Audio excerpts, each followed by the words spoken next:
गांधी ने south Africa में कौन सा पत्र जारी किया? तो इंडियन ओपिनियन। कब निकाला था? 1903 में। कितनी लैंग्वेज में? 4 लैंग्वेज में। कौन कौन सी थी? हिंदी, इंग्लिश, गुजराती और तमिल। साउथ अफ्रीका में महात्मा गांधी के द्वारा स्थापित की गई पार्टी कौन सी थी? तो नाटाल कांग्रेस। कब बनाई थी? 1894 में। ठीक है ना। उसके बाद साउथ अफ्रीका में महात्मा गांधी को उपाधि दी गई कितनी? 2। नंबर 1 कौन सी थी? जुलू। और नंबर 2 कौन सा था? Power brother. अब देखिए अगला टॉपिक क्या है? तो Mahatma Gandhi in South Africa, sorry, Mahatma Gandhi in India. अब वो भारत में वापसी आ रहे हैं। 1915 तक महात्मा गांधी जी ने साउथ अफ्रीका में जितने भी नागरिक विरोधी कानून थे, जितने भी शोषण करने संबंधित कानून थे, सभी को उन्होंने खत्म करा दिया। अब क्या करते हैं? 7 जनवरी 1915 को महात्मा गांधी जी साउथ अफ्रीका से भारत के लिए चले और 9 जनवरी 1915 को वो कहां पर आ गए? बंबई में। और बंबई में एक स्थान होता है, उसका नाम था अपोलो बंदरगाह। क्वेश्चन कई बार पूछा गया कि वो भारत में किस बंदरगाह पर आकर उतरे थे? तो अपोलो बंदरगाह। अपोलो बंदरगाह कहाँ पड़ेगा? तो बंबई में। और जब वो यहाँ पर उतरे तो यहाँ पर उतरने के बाद उन्होंने सबसे पहले किस व्यक्ति से मीटिंग करी, किस व्यक्ति से मिले?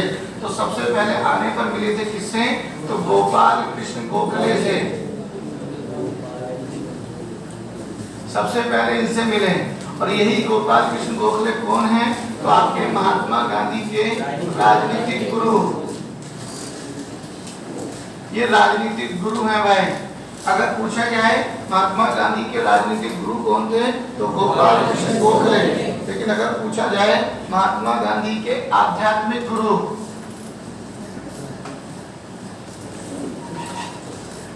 आध्यात्मिक मतलब क्या है? ईश्वर के प्रति जो रुझान रखा करते थे या ईश्वर की पूजा पाठ किया करते थे, तो वो किससे प्रभावित थे? आध्यात्मिक गुरु किसे कहा गया?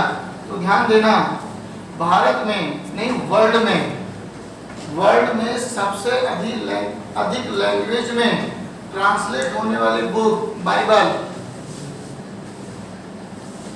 इसे कहा जाता है सबसे अधिक लैंग्वेज में ट्रांसलेट होने वाला ग्रंथ या बुक कौन सी है? बाइबल। और बाइबल का एक पार्ट है द माउंट सेरिमेन।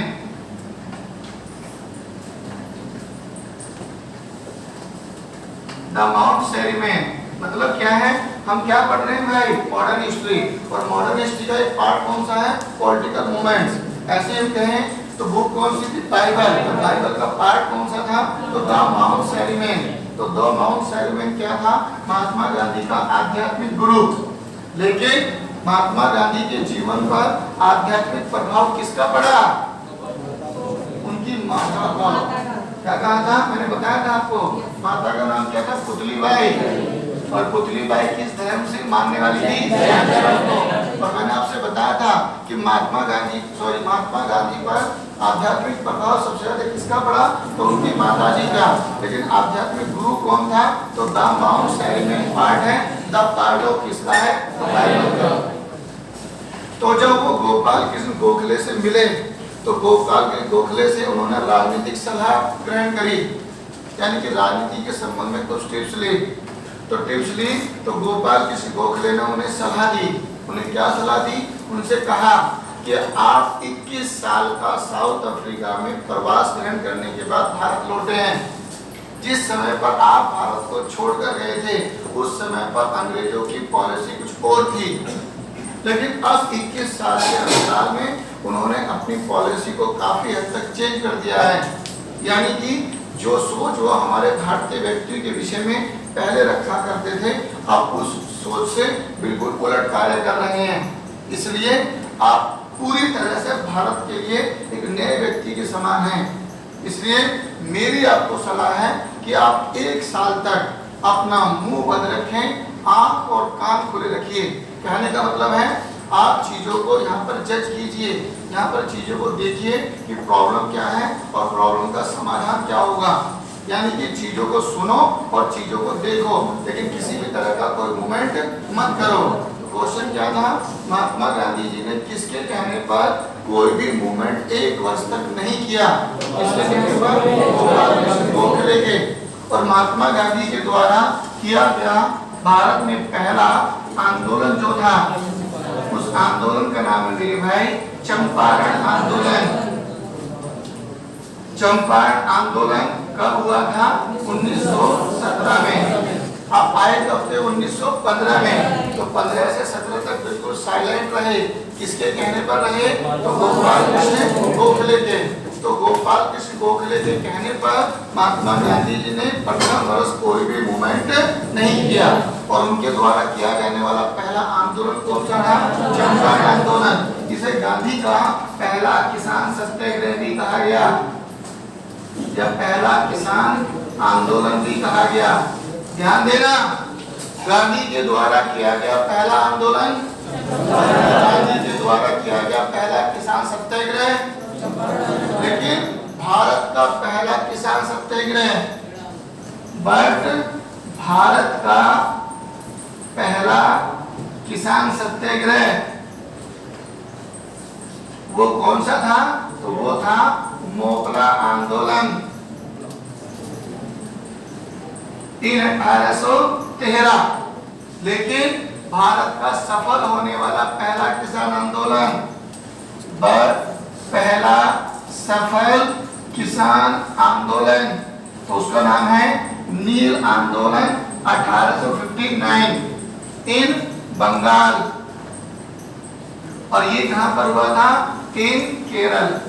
दोबारा ये गांधी के द्वारा किया गया भारत में पहला आंदोलन, गांधी का पहला किसान सत्याग्रह, बट भारत का पहला किसान आंदोलन मोकला आंदोलन 1813 इन केरल।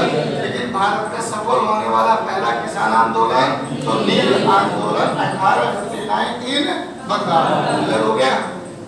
गांधी का पहला किसान सत्याग्रह, गांधी का पहला आंदोलन, भारत का पहला किसान सत्याग्रह, भारत का पहला सफल किसान सत्याग्रह।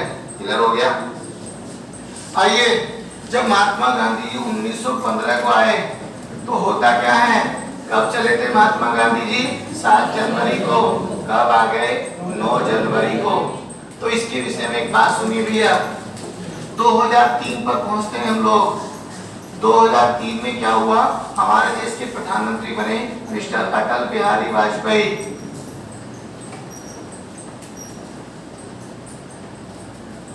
अटल बिहारी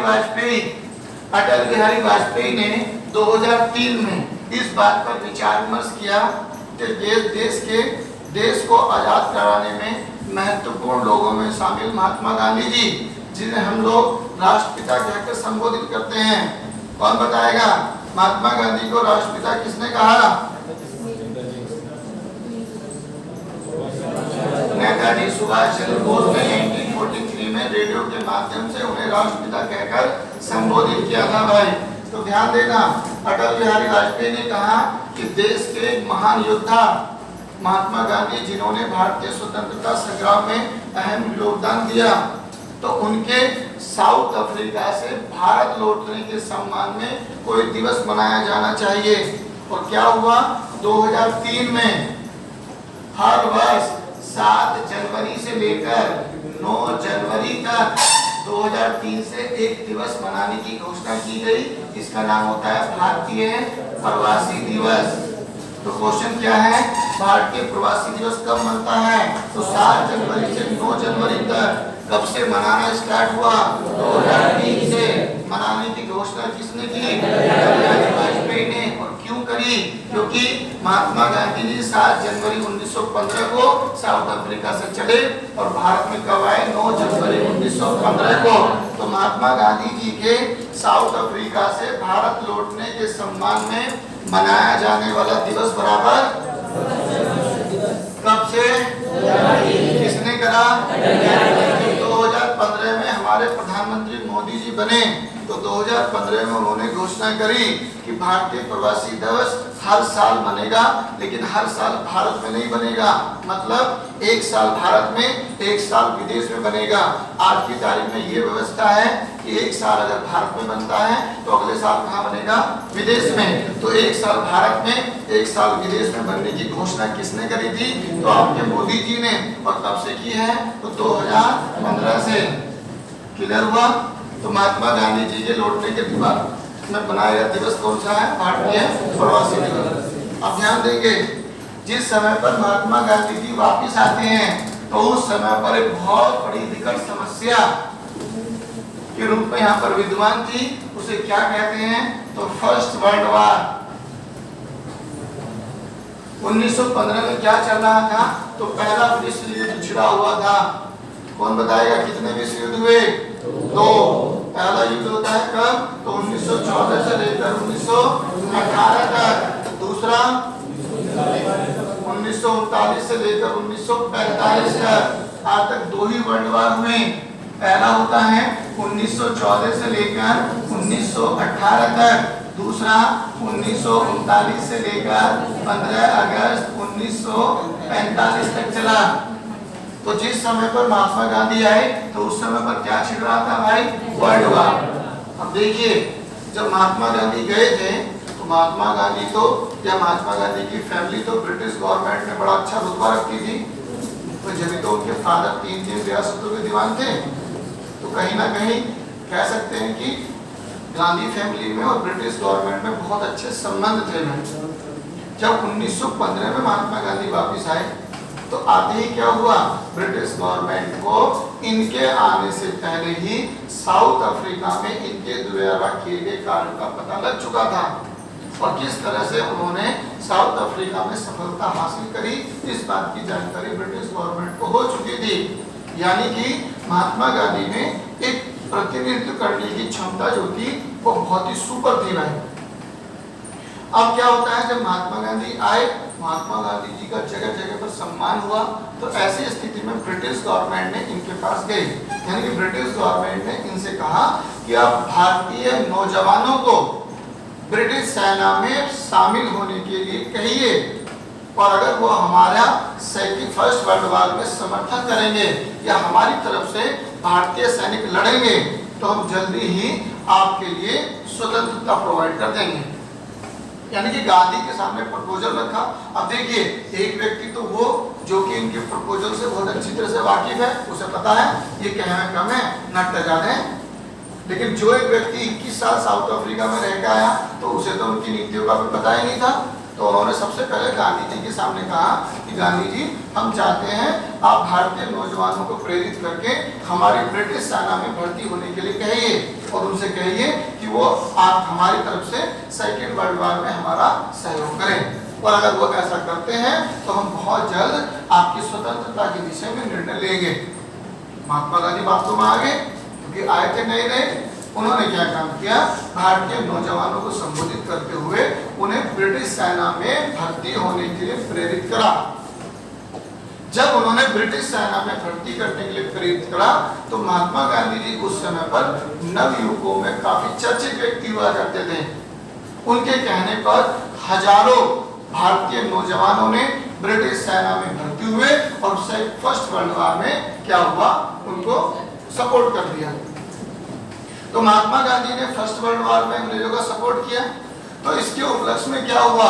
अंग्रेजों ने महात्मा गांधी जी के इस कार्य से प्रभावित होकर आपके महात्मा गांधी जी को एक उपाधि दी थी, उसका नाम था केशर एंड हिंद। तो क्वेश्चन क्या होगा? महात्मा गांधी जी को भारत में आते ही किस उपाधि से सम्मानित किया गया? तो उपाधि कौन सी थी? केसर हिंद की। किसने दी? ब्रिटिश गवर्नमेंट ने। कब दी? 1915 में। किस समय दी? तो फर्स्ट वर्ल्ड वार में अंग्रेजों की मदद करने के कारण उन्हें उपाधि दी।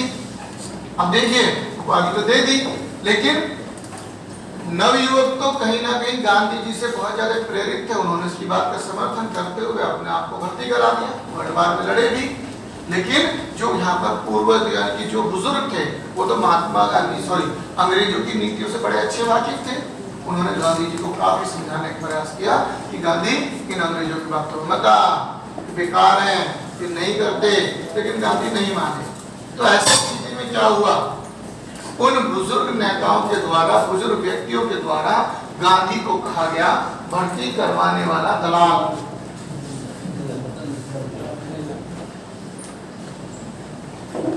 वाला दलाल या भर्ती सार्जेंट।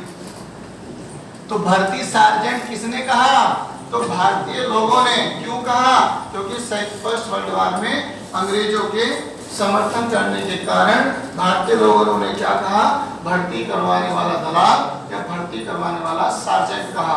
अब ध्यान देंगे, अब बात एक आती है कि ये महात्मा गांधी ने ये उपाधि लौटाई थी, इनको वापिस कर दी थी। अब ये लौटाई कब है, ध्यान देना, महात्मा गांधी को केसर हिंद की उपाधि कब मिली, 1915 में। दूसरा क्वेश्चन बनता है कि महात्मा गांधी ने ये उपाधि ब्रिटिश गवर्नमेंट को कब वापस करी, बताइए। देखो एक बात ध्यान देना, कुछ किताबें ऐसी हैं जो ये बताती हैं कि महात्मा गांधी ने केसर हिंद की उपाधि जो थी वो जलियांवाला बाग हत्याकांड 1919 के दौरान लौटाई थी, लेकिन बिल्कुल गलत है।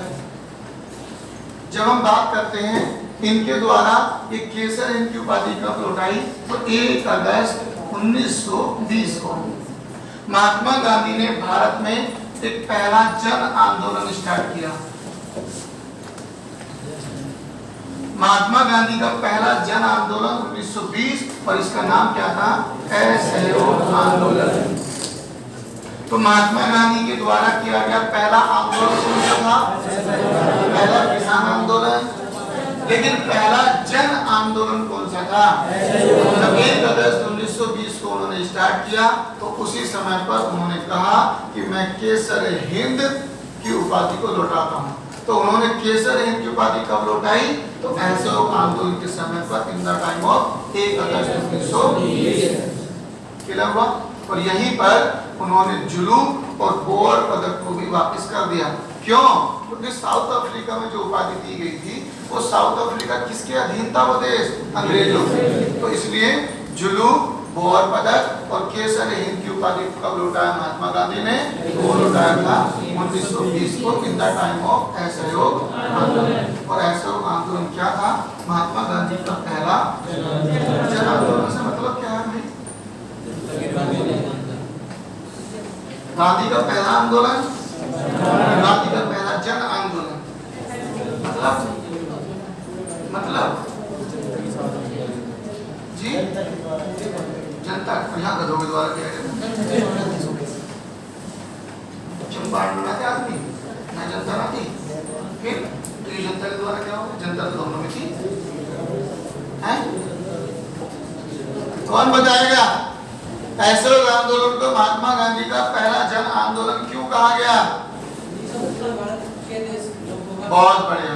देखिए अगर मैं कहूँ बिजनौर आंदोलन तो कहां पर एक्टिवेट हुआ, मैं कहूँ मेरठ आंदोलन तो कहां पर एक्टिवेट हुआ, लेकिन मैं कहूँ भारत आंदोलन संपूर्ण भारत में होगा। अब देखिए चंपारण कहाँ पड़ता है, बंगाल में या बिहार में, तो ये पर्टिकुलर क्षेत्र में हुआ। क्या मैंने इस आंदोलन में पर्टिकुलर किसी क्षेत्र का नाम लिया? नहीं। ये संपूर्ण भारत में एक्टिवेट होने वाला महात्मा गांधी के द्वारा चलाया गया पहला आंदोलन था।